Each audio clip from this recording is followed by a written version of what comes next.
இந்த பதிவு எதுக்காகனா, நேத்திக்கு மயிலாடுதுறையில் பள்ளி வாகனத்தை மறித்து 2-3 போதை ஆசாமிகளை என்ன பண்ணியிருக்காங்கன்னா, கல்லை கொண்டு வீசியிருக்காங்க, வசைச்சொற்களை பயன்படுத்தி திட்டிருக்காங்க. உள்ளே இருந்து ஒரு நபர் வீடியோ எடுத்திருக்காரு. மேபி அவர் டீச்சராக இருக்கலாம், இல்லைன்னா வண்டி ஓட்டுநராக இருப்பார்னு நினைக்கிறேன். இது எதை நமக்கு உணர்த்துதுன்னு வச்சுங்களேன், போதையில் நாங்கள் என்ன வேணாலும் பண்ணுவோம் அப்படிங்கிற மைண்ட் செட்டை க்ரியேட் பண்ணிடுச்சு அவங்களுக்கு. ஸோ தட் இன்றைக்கி பள்ளி வாகனத்தை மறிக்கிறவங்க நாளைக்கு காவல்துறை அதிகாரிகளோட வண்டியை மறிக்கலாம், அரசியல்வாதிகளோட வண்டியை மறிக்கலாம், என்ன வேணாலும் போதையில் பண்ணலாங்கிற மைண்ட் செட்டை அவங்களுக்கு க்ரியேட் பண்ணுது. அவங்கள கைது பண்ணி இப்போ விழிப்புணர்வு பதிவுலாம் காவல்துறை அதிகாரிகள் போட்டாங்க, மாற்றுக்கிறது கிடையாது. அதையும் மீறி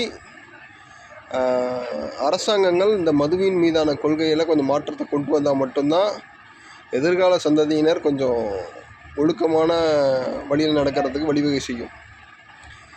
இன்னொரு விஷயம், அந்த சம்பவத்தை ஏற்படுத்தின நபர்களுக்கு நீங்களே உங்களோட பதிவுகளை நிதானத்தில் பாருங்கள், நீங்கள் பண்ணது சரியாக தவறானு. மேபி அதன் மீதியும் அது உங்களுக்கு தப்புன்னு படலைன்னா உங்களெல்லாம் யாராலையும் திருத்தவே முடியாது.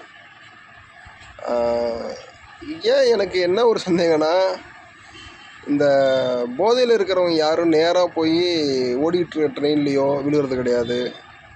அதே மாதிரி இந்த அசிங்கத்தை எடுத்து திங்கிறது கிடையாது.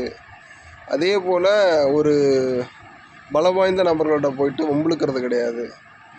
ஒருவேளை சப்கான்ஷியஸாக அவங்களுக்கு என்ன தோணுதுன்னா, நிதானம் இருக்குது, ஆனால் யாரை நம்ம இந்த சமயத்தில் யூஸ் பண்ணிக்கலாங்கிற மைண்ட் செட்டில் அது மாதிரி பண்ணுறீங்களான்னு எனக்கு தெரில. அது உங்கள் கோடைத்தன்மையை தான் வெளிப்படுத்துதுங்கிறத இந்த பதிவோட நோக்கம். திருந்துறதுக்கு முயற்சி பண்ணுங்கள். நம்மளோட லைஃபே எப்படின்னு வச்சிங்களேன், யாருக்கும் உதவ முடியலைனாலும் யாருக்கும் உபத்திரம் இல்லாமல் வாழ்கிறதான் வாழ்க்கைங்கிறத உணர்ந்து முடிஞ்ச அளவுக்கு உங்களை மாற்றிக்க ட்ரை பண்ணுங்கள். நன்றி, வணக்கம்.